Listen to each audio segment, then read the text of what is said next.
मंगलम भगवान विष्णु मंगलम गरुड़ध्वज मंगलम पुंडरीकाक्ष मंगलाय तनो हरि यत्सत्येन जगत् सत्यम यत्प्रकाशेन भाति तत् यदानन्देन नन्दन्ति तस्मै श्री गुरुवे नमः। तस्मै श्री अविच्छिन्नचिदात्मैकः पुमानस्तीहनेतरत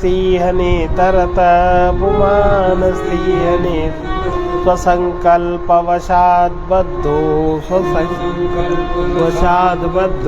निसंकल्पश्च मुच्यते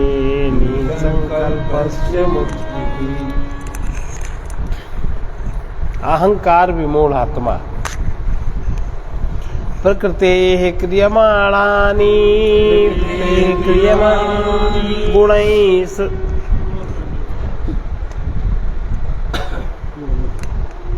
गुणैः सर्वाणि सर्वशः कर्माणि सर्वशः अहंकार विमूढ़ात्मा कर्ता हमिति मन्यते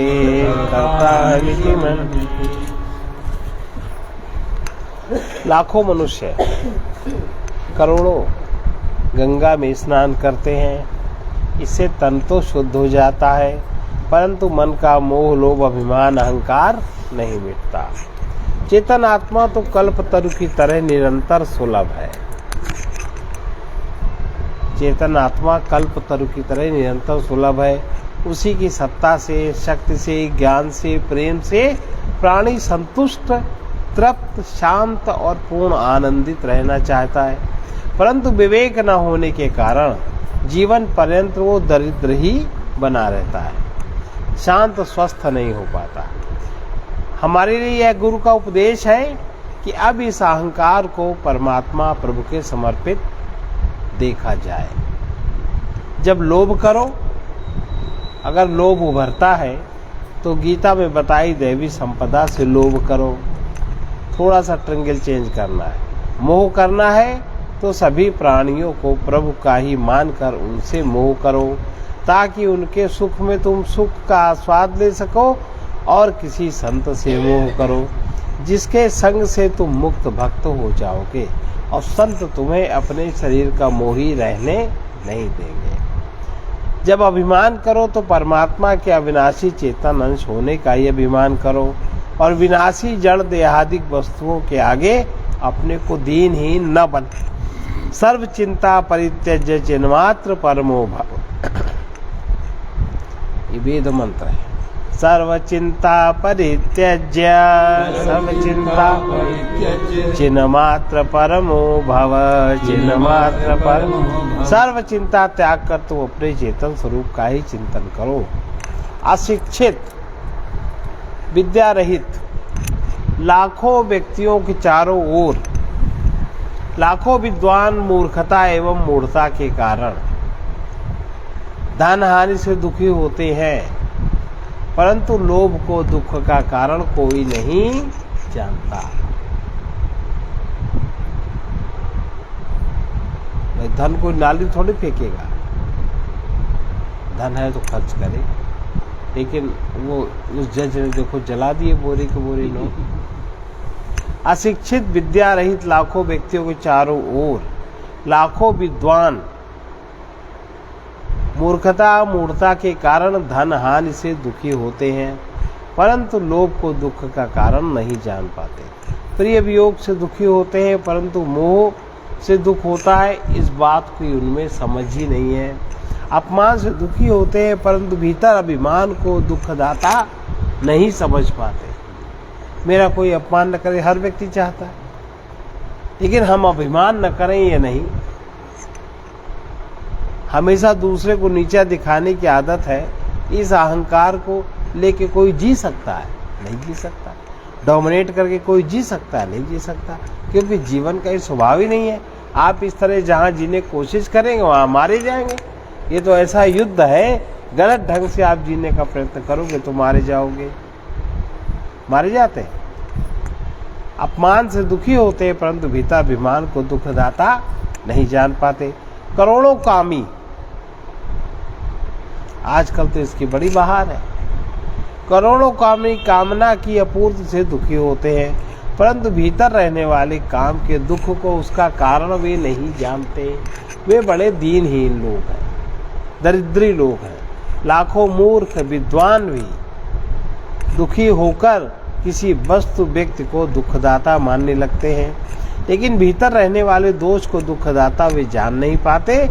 इसीलिए सभी मूर्तावश सुख के पीछे दुखी होते हैं। मूर्तावश अटक गया उनका मन, दुखी होते रहते हैं। अनेकों बार दुखी होने पर गुरु ज्ञान में अहंकार की मूर्खता को समझ पाते। कुछ पढ़ना है तो संत महात्मा के उपदेशों को ही पढ़ो।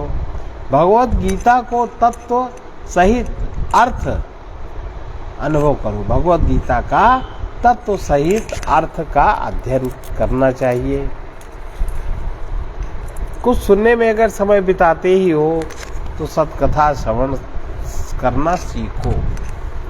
कुछ चर्चा करते हो तो सच चर्चा, भगवत चर्चा करने का अभ्यास बनाओ। किसी लोभी, मोही, अभिमानी, कामी को अनाचार, दुराचार की चर्चा न करके पाप के हिस्सेदार न बनो। किसी लोभी की चर्चा, मोही की चर्चा, अभिमानी, कामी के अनाचार, दुराचार की चर्चा न करके पाप के हिस्सेदार न बनो। मतलब जो अभिमानी, कामी, लोभी, मोही है, ये लोग जो व्यभिचार, गलत काम आदि करते हैं, इसकी चर्चा भी तुम करते हो तो उनके पाप में तुम भी हिस्सा ले लेते हो। उससे बचो। संत सदगुरु के ये वचन सुनते हुए, पढ़ते हुए, कहते हुए भी पर चर्चा, पर निंदा, पर दोष देखने की तथा दूसरों को बताने की आदत आसानी से नहीं छोड़ते। जब बहुत सजग रहोगे, जब बहुत सावधान रहोगे, जीवन में पुण्य करोगे, तब ये आदत समझ में आती है। अगर पुण्य किया ही नहीं, सेवा आदि की नहीं, तब तो फिर कुछ नहीं बनता। इसीलिए सदगुरु बार बार कहते हैं कि अगर कुछ करते रहने की आदत है, तब तो व्यर्थ कुछ न करके कोई सेवा कार्य पकड़ लो, सेवा कार्य करो, व्यर्थ न करो। अकेले बैठने से मन उबता है। किसी के यहाँ जाने का संकल्प उठ जाता है, तब वहीं जाओ जहाँ जाने से किसी को विशेष हर्ष हो, वो ऊपर से दिखावटी ना हो, या किसी की सेवा का अवसर हो, किसी का दुख घटे, तब वहीं जाओ। अनावश्यक अपनी प्रसन्नता के लिए किसी के यहाँ जाने में प्रायः विपरीत परिणाम होता है। पुत्रदारादि संसारः पुंसां सम्मूढचेतसां विदुषां शास्त्रसंभारः सद्योगाभ्यास विघ्नकृत पुत्र, स्त्री आदि संबंधी जनों के संग से मोही का चित्त विमूढ़ होता है। पुत्र, स्त्री और संबंधी के संग से मोही का चित्त विमूढ़ हो जाता है, विशेष रूप से वो मूढ़ होता है।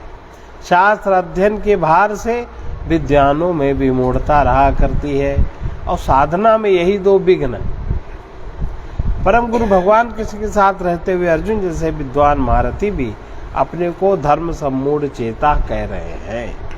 धर्म के विषय में मोहित जानकर शिष्य होकर सम्यक ज्ञान चाहते।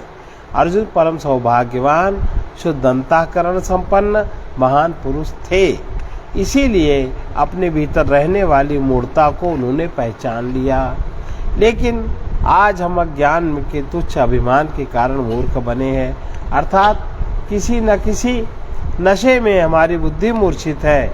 इसलिए हम अपनी मूढ़ता को नहीं देख पाते, समझ नहीं पाते।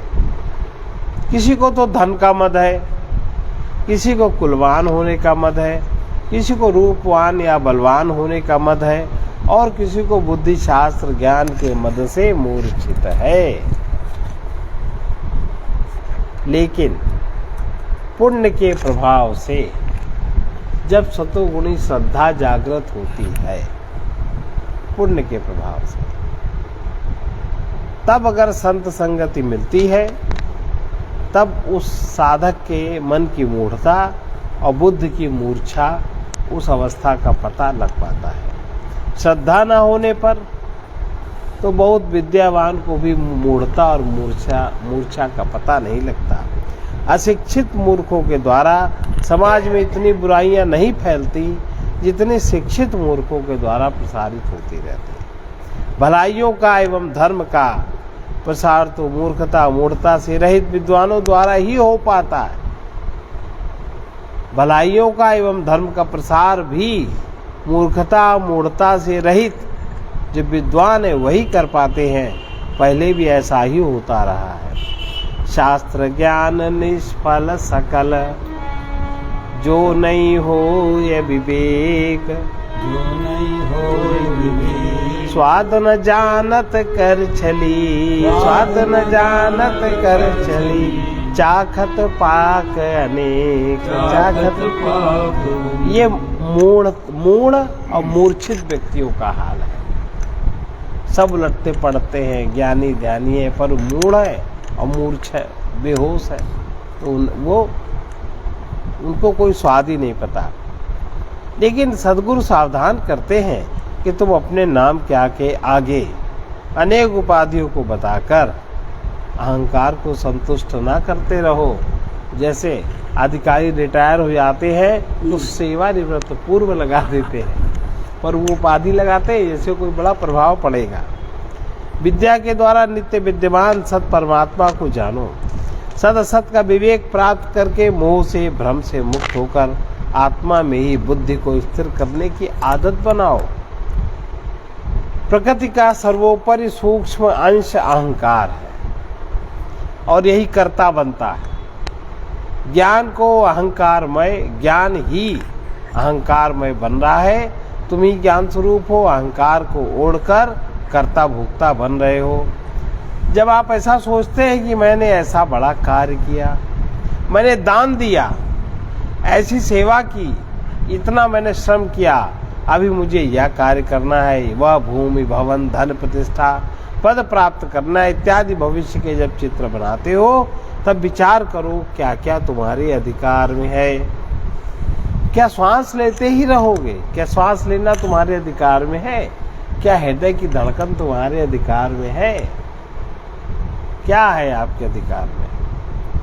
क्या तुम जन्म लेते ही रहोगे? तो क्या तुम मनुष्य ही बनोगे?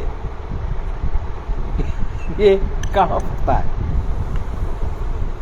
इसलिए व्यर्थ के भविष्य के चित्र न बनाओ। और क्या तुम धड़कन नाड़ी चलाते हो कि जो तुम चलाते ही रहोगे? तुम्हारे बिना किए देह के भीतर बहुत बड़ा काम स्वतः हो रहा है। कल धड़कन बंद हो जाए तो तुम क्या कर सकते हो? एक दिन ऐसा भी आ सकता है कि जब शरीर वृद्ध हो जाएगा, हाथ पैर उठाना चाहोगे पर हाथ पैर उठा न सकोगे, आँख कान सही काम नहीं करेंगे। अभी तुम ही सब कुछ कर रहे हो, ये मानना भ्रम है। सारी व्यवस्था अपने आप चल रही, जहां से सारे संसार की व्यवस्था चल रही है, वहीं से इस शरीर की भी व्यवस्था चल रही है। तुम सारी व्यवस्था उसी के विधान पर छोड़ दो, देखते रहो कब क्या होता है, कब क्या जाता है और तुम्हारे तन मन अहंकार पर जाने का क्या प्रभाव पड़ता है। तुम ज्ञान में देखो अपने साथ ऐसा क्या है जो परमात्मा का है और ऐसा क्या है जो प्रकृति का है। जो परमात्मा का है वो अलग और जो प्रकृति का है वो अलग, और जो संसार में तुमने बनाया वो अलग। लेकिन संसार में हमारा बनाया उस पर तो सारा ध्यान केंद्रित है, लेकिन प्रकृति का क्या है बिल्कुल नहीं देखा और उसको घटा दिया। भाई जैसा शरीर लेके पैदा हुए थे 50 वर्ष की उम्र में ऐसा शरीर है। किसने तुमसे कहा कि भोग में अपना शरीर छीण करो? भगवान ने कहा कि प्रकृति ने कहा? तुमने क्यों छीण किया? तुम्हारी भोग वृत्ति क्यों बढ़ी? दूसरी चीज क्यों नहीं बढ़ी? मोह क्यों बढ़ा? प्रेम क्यों नहीं बढ़ा? क्योंकि तुम मूर्छित हो। ये सब दोष है, ये सब दोष पनपाए हैं तो अब उनको भुगतो।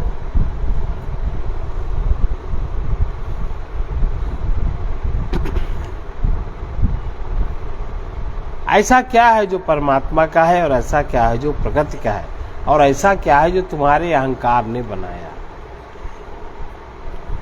जो परमात्मा का चेतन ज्ञान स्वरूप सत तत्व है वो तो अविनाशी है, वो तो सदा रहेगा, लेकिन वो पता ही नहीं। कहाँ पता, किसको पता, कौन देखता है? कभी देखते नहीं।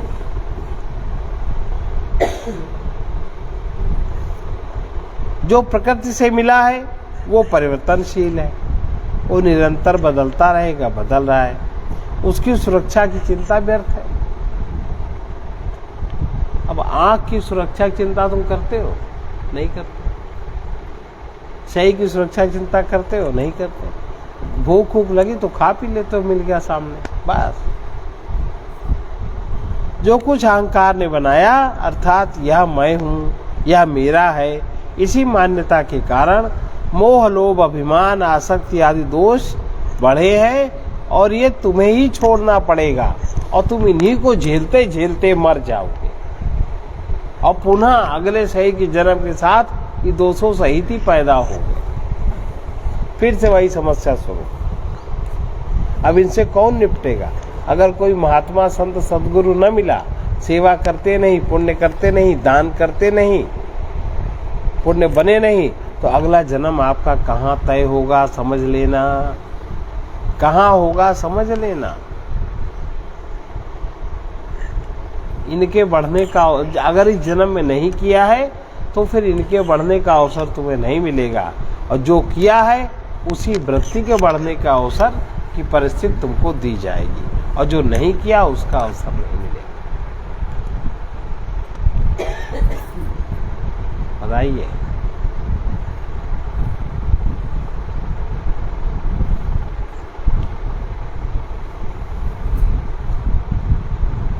ये दोस्त तुम्हें ही छोड़ना पड़ेंगे, तभी छूट पाएंगे जब इस पे विचार करोगे। अगर नहीं छूट पाया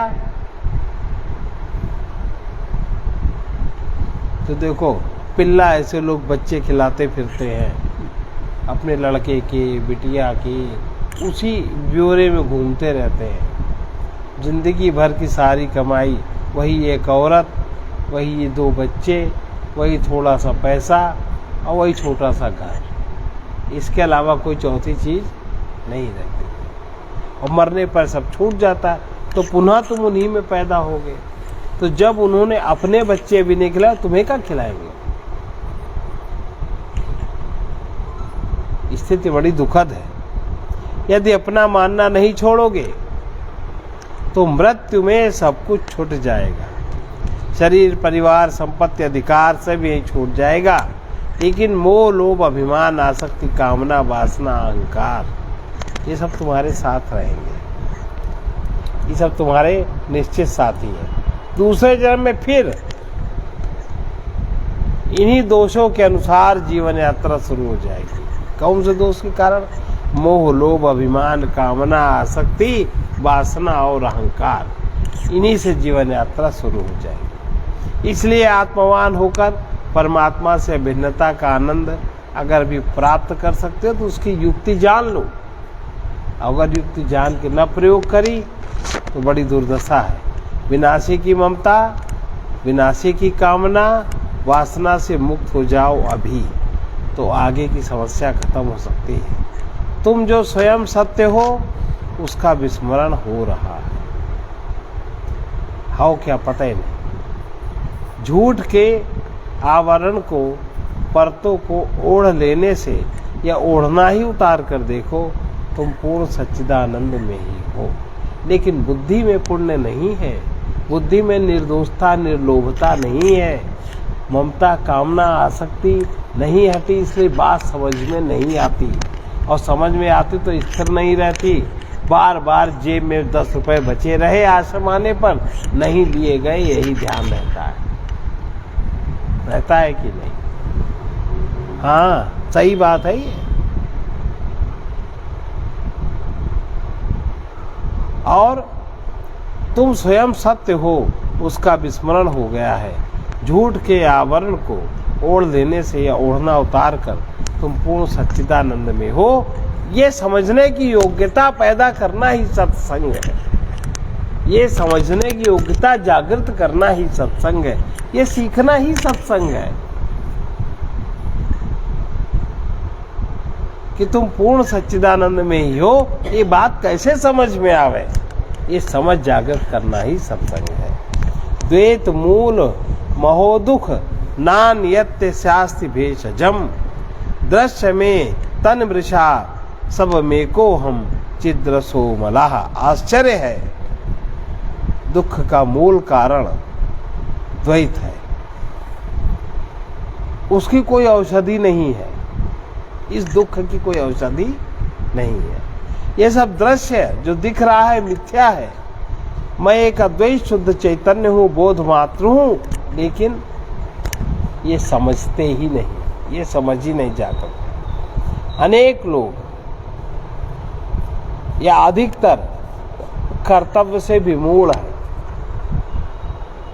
कर्तव्य उनको नहीं पता और बार बार पूछते हैं कि संसार परमात्मा ने क्यों बनाया जब इतना ही फंसाने वाला था। ठीक है, तो उसका उत्तर यह है कि जहां तुम फंसे हो वो परमात्मा ने बनाया ही नहीं, वो तो तुम्हारी रचना है। वो जाल तुम ही हटाओ, और जो परमात्मा ने बनाया वहां तुम फंसे ही नहीं। अबे पेड़ खड़ा ही तुम कहां फंसे हो? ये धरती है, इसमें तुम कहां फंसे हो? खजाने में अरबों रुपया है, तुम कहां फंसे हो? तुमने जो अपना बनाया संसार है, उसमें उसकी वासना तुम्हारे चित्त में है, वो फंसाव डाले। ज्ञानवान देखते हैं कि परमात्मा ने संसार बनाया ही नहीं, स्वयं जगतमय हो गया। संसार में नहीं, वह जगतमय हो गया।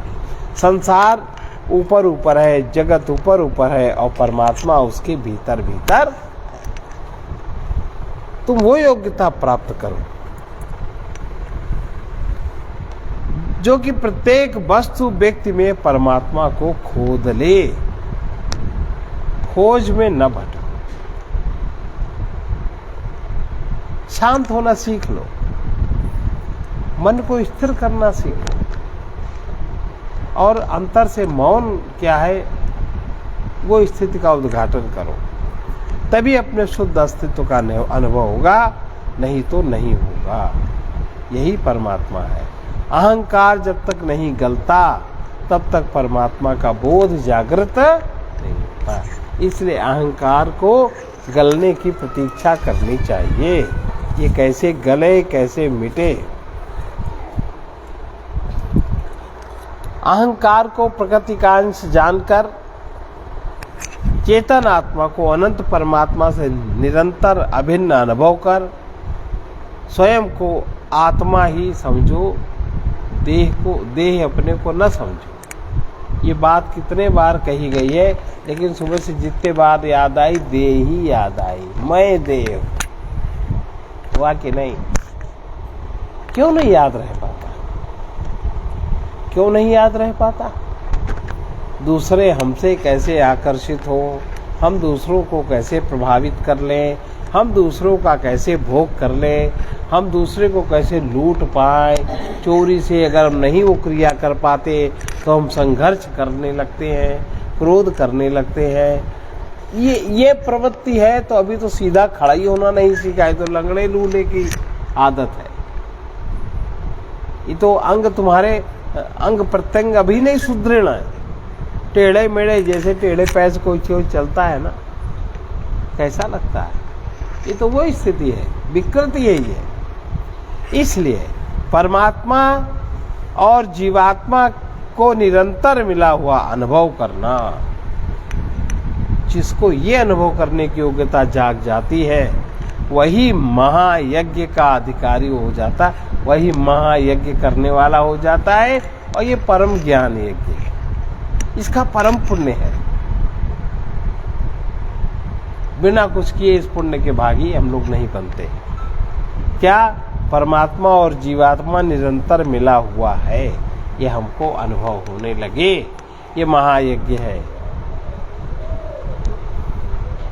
लोक परलोक में सुख समृद्धि चाहने वालों, ये बाह्य द्रव्य यज्ञ, जो लोक परलोक में सुख समृद्धि चाहते हैं उनको तो बाह्य द्रव्य यज्ञ की आवश्यकता है, और श्रद्धा पूर्वक ज्ञान यज्ञ को पूर्ण जो करना चाहता है, इस ज्ञान यज्ञ में किसी सामग्री संविधा की अपेक्षा नहीं है कि यह मैं वह तू का भेद छोड़कर सब आत्मा है। ये समझने के लिए परमात्मा से प्रार्थना करो कि ऐसी प्रज्ञा जागृत हो। आत्मा का ही सर्वत्र चमत्कार है, ऐसा निश्चय करके संकल्प रहित होकर स्वयं में शांत हो पाओगे, नहीं तो कहीं शांत नहीं हो सकते।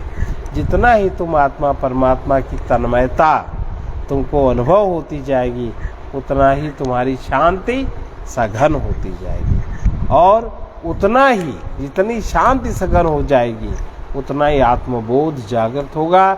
जितना आत्मबोध जागृत होगा उतना सद्भाव प्रकट होगा, और जितना सद्भाव होगा उतना ही सद्विवेक जागृत हो जाएगा। तब दुखों से, अनेक प्रकार की विपत्तियों से, ईश्वरीय विधान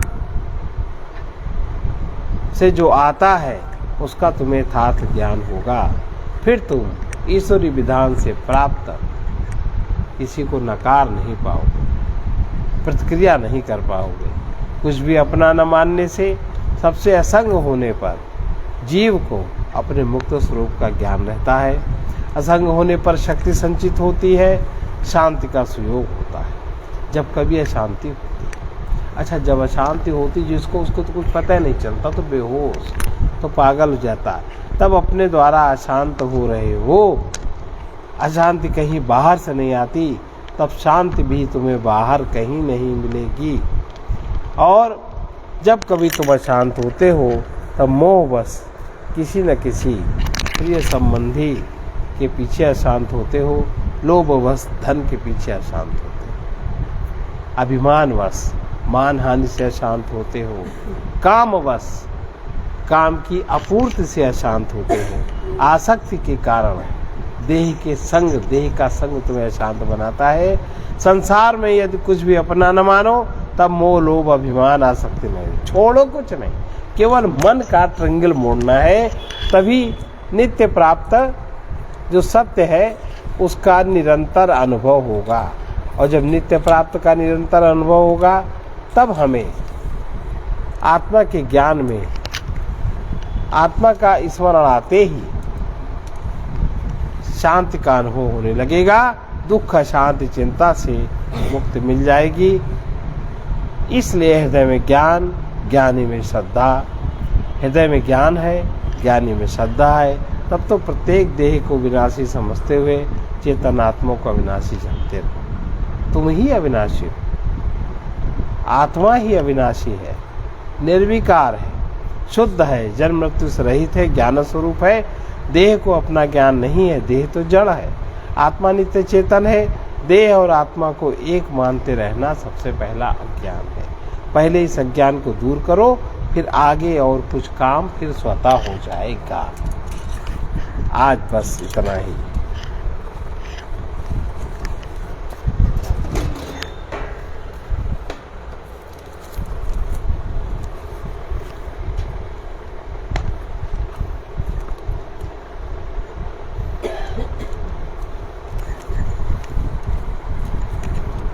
प्रियतम का, प्रियतम माने हम जिस चीज को प्रेम कर, हम जो चाहते हैं, चाहे कोई वस्तु चाहे और चाहे कोई व्यक्ति चाहे, जिससे भी हमारा प्रेम है, जिस वक्त वो प्रेम जागृत होता है वही हमारा प्रियतम है, चाहे जड़ पदार्थ हो चाहे चेतन पदार्थ हो। लेकिन उसकी भी, जड़ पदार्थ की भी प्राप्ति आसानी से नहीं होती, पुण्य से होती है, प्रयत्न से होती है, और आपके सद्भाव से उसकी रक्षा होती है।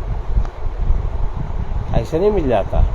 लोभ से रक्षा नहीं हो पाती, लोभ से तो गांठ बनती है, और गांठ आपकी चेतना को उतने में ही मोड़े रखती है। ऐसे घूम जाए आपका चैतन्य, आपका बोध उसी में घूमा रहता है। वो चीज काम नहीं करती। प्रियतम का तब पाना कठिन है, प्रियतम का तब पाना कठिन है, जब अभिमान मिटाना कठिन है, जब अभिमान मिटाना कठिन है। जिसके जीवन में दुखदाई, जिसके जीवन में दुखदाई, दोषों का ही त्याग न होता, दोषों का ही त्याग न होता, उसके उर में प्रियतम के प्रति, उसके उर में प्रियतम के प्रति काम शून्य अनुराग न होता, काम शून्य अनुराग न होता, तब तो ध्यान लगाना कठिन है, तब तो ध्यान लगाना कठिन है, प्रियतम का तब पाना कठिन है, प्रियतम का तब पाना कठिन है। जब अभिमान मिटाना कठिन है, जब अभिमान मिटाना कठिन है, प्रियतम का तब पाना कठिन है, प्रियतम का तब पाना कठिन है। भोग जनित सुख की आशा से, भोग जनित सुख की आशा से, बंधे हुए हैं प्राणी जग में, बंधे हुए हैं प्राणी जग में, सद्विवेक बिन देख न पाते, सद्विवेक बिन देख न पाते, कष्ट उठाते हैं पग पग में, कष्ट उठाते हैं पग पग में, श्रद्धा बिना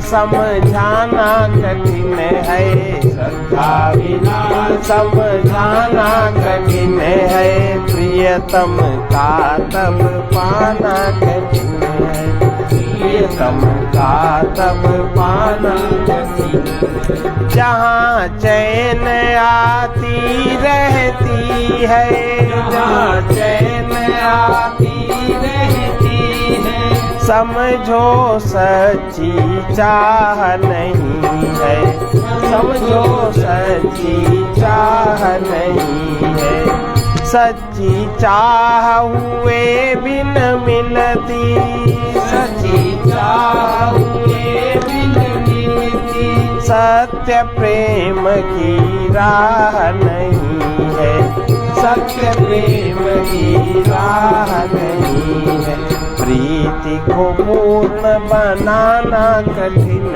है, प्रीति को पूर्ण बनाना कठिन है, जब अभिमान मिटाना कठिन है, जब अभिमान मिटाना कठिन है।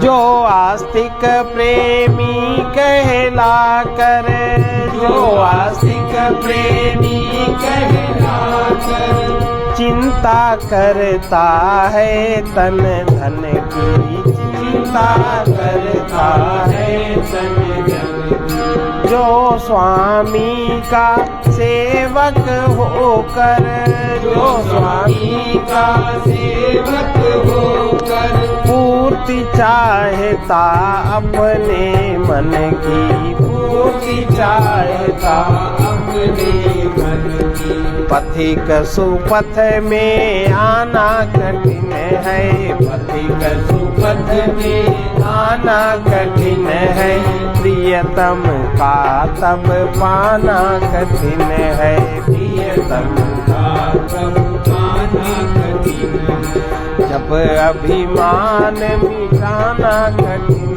है, जब अभिमान मिटाना कठिन है, प्रियतम का तब पाना कठिन है, प्रियतम का तब पाना कठिन है। जो बार बार दोहराया जाता है, चाहे वो गुण हो या दोष हो, वही सरल हो जाता है।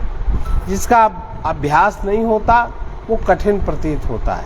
दैवी संपत्ति से प्रेम होने पर अभिमान, लोभ, ईर्ष्या, द्वेष आदि आसुरी संपत्ति का त्याग सुगम हो जाता है।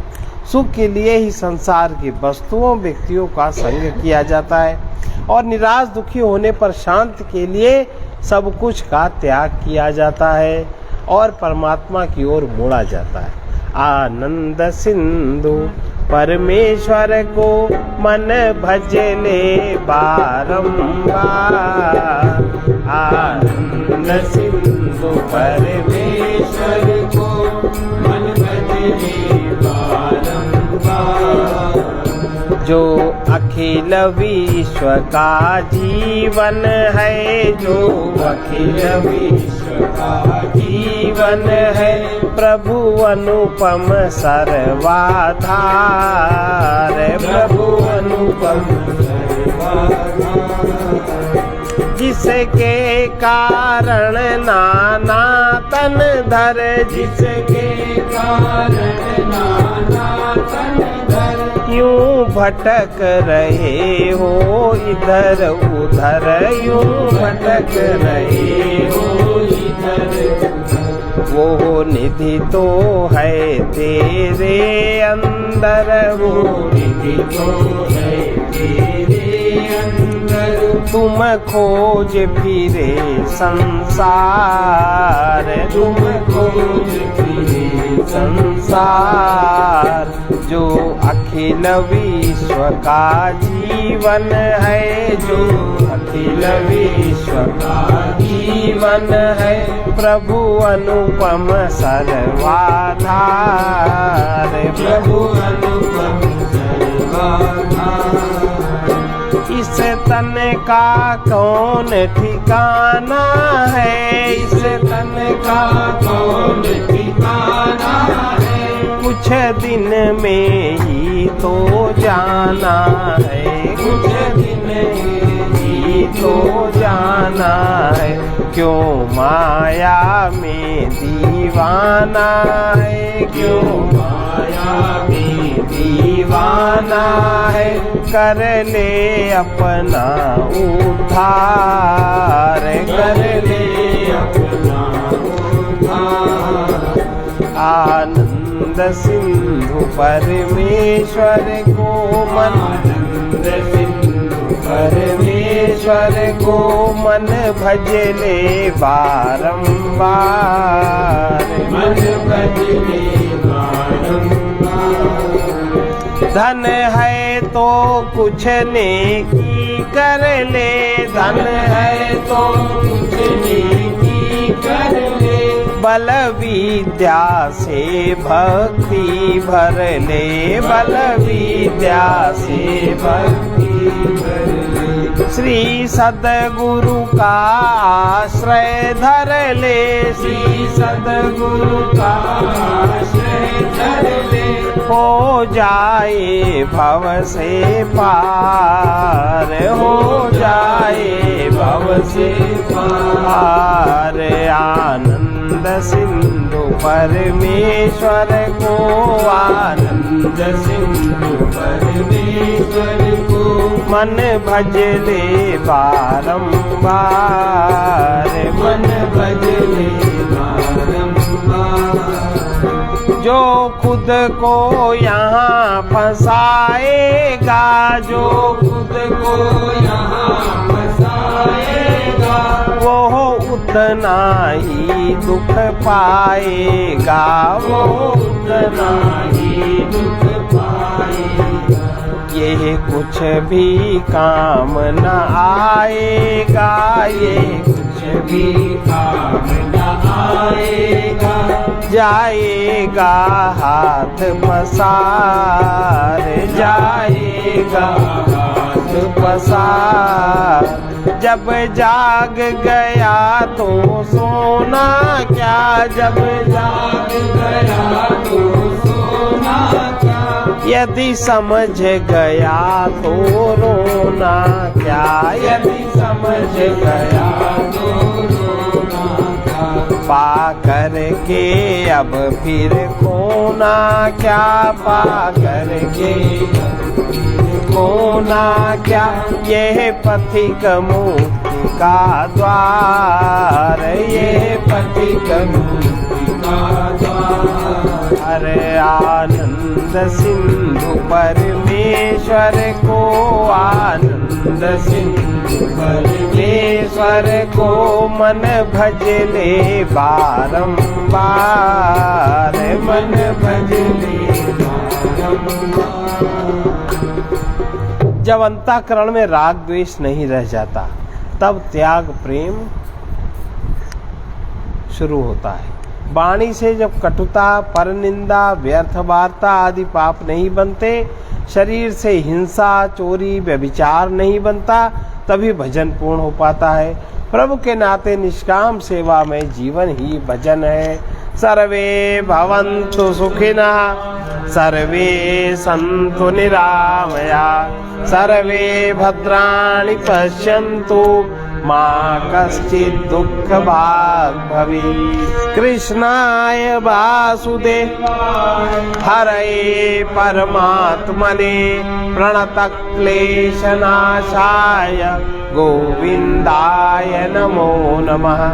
उग्रवीर महाविष्णु, उग्रवीर महाविष्णु, ज्वलन्तं सर्वतोमुखं, ज्वलन्तं सर्वतोमुखं, नृसिंहं भीषणं भद्रं, नृसिंहं भीषणं भद्रं, मृत्योर्नमाम्यहम्, मृत्योर्नमाम्यहम्। ॐ ह्रौं जूं सः, ॐ ह्रौं जूं सः, ॐ भूर्भुवः स्वः, ॐ भूर्भुवः स्वः, ॐ त्र्यम्बकं यजामहे, ॐ त्र्यम्बकं यजामहे, सुगन्धिं पुष्टिवर्धनम्, सुगन्धिं पुष्टिवर्धनम्। उर्वारुकमिव बन्धनात्, उर्वारुकमिव बन्धनात्, मृत्योर्मुक्षीयमामृतात्। मृत्योर्मुक्षीयमामृतात्। ॐ स्वः, ॐ भुवः भूः, ॐ स्वः, ॐ भुवः भूः, ॐ सः जूं ह्रौं ॐ